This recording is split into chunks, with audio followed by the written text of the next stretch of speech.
ঢাকার বড় বড় রেস্টুরেন্টগুলোতে কলা, ডিম আর চিনি দিয়ে এমন একটি রেসিপি তৈরি করে যা খাওয়ার জন্য মানুষের ভিড় লেগে থাকে।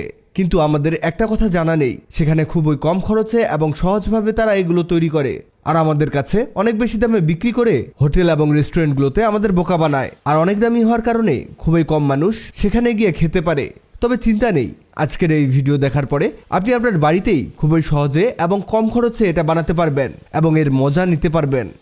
দেখুন, চিনি, ডিম আর কলাগুলোকে ভালোভাবে মিক্স করা হয়ে গেলে আমাদের একটি ব্লেন্ডারের মধ্যে ঢেলে দিতে হবে। এখানে খুবই ভালোভাবে ব্লেন্ড করে নিতে হবে। এটা ব্লেন্ড হতে থাকুক, এদিকে আমাদের কিছু কাজ সেরে নিতে হবে। একটি প্যানের মধ্যে কিছু কাজু বাদাম আর কিছু কাঠবাদাম দিয়ে দিতে হবে, আর এগুলোকে মিডিয়াম হিটে ভাজতে হবে। এখানে ভাজার সময় খেয়াল রাখবেন এগুলো যাতে কড়া ভাজা হয় আর যাতে পুড়ে না যায়, সেজন্য অনবরত নাড়তে থাকবেন। যখন দেখবেন এগুলো ভালোভাবে ভাজা হয়ে গেছে, এগুলো অন্য একটি ব্লেন্ডার জগে ঢেলে দিতে হবে। এগুলোকেও আমাদের ব্লেন্ড করে পাউডার বানিয়ে নিতে হবে। এদিকে একটি প্যানের মধ্যে নিতে হবে পানি। এখানে 1 টেবিল চামচের একটু বেশি পানি দিলেই হবে। আর এর মধ্যে দিতে হবে 1 টেবিল চামচ চিনি। এই চিনিটাকে গলিয়ে একেবারে লাল বানাতে হবে। দেখুন, আমাদের ক্যারামেলটি একেবারে রেডি হয়ে গেছে। এবার একটি বড় সাইজের টিফিন বাটির মধ্যে এই ক্যারামেলটিকে দিয়ে দিতে হবে। অবশ্যই এটাকে চারদিকে ছড়িয়ে দিবেন। এরপর একটি প্লেটের মধ্যে নিতে হবে 1 টেবিল চামচ ময়দা নেওয়া হলে এতে সেই ব্লেন্ড করা কাজু বাদামের গুঁড়োগুলোকে ঢেলে দিতে হবে। এখানে সম্পূর্ণটাই দিয়ে দিবেন, কারণ এটাকে আর পরে কাজে লাগাতে পারবেন না। এরপরে এর মধ্যে সেই ব্লেন্ড করা ডিম, কলা আর চিনির মিশ্রণটিকে ঢেলে দিতে হবে।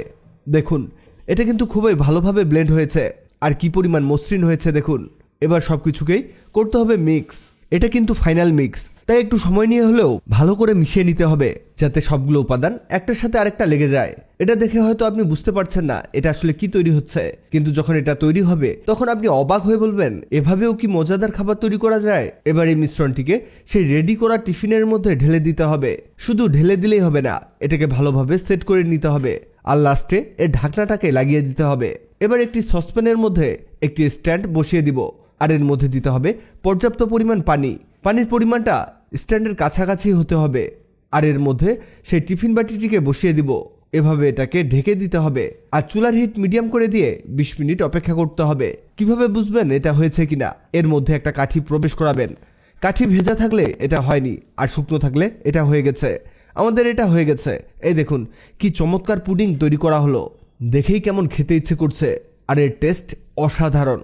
এই পুডিংয়ের ছোট্ট একটা পিস 40 থেকে 50 টাকায় বিক্রি হয়, আর একটা পুডিং দিয়ে 12 থেকে 15টা পিস অনায়াসে করা যায়। তার মানে একটা পুডিংয়ে তারা 6 থেকে 700 টাকায় বিক্রি করে, অথচ বানাতে খরচ 100 টাকারও কম। দেখলেন তো কত সহজে কত মজার একটা পুডিং।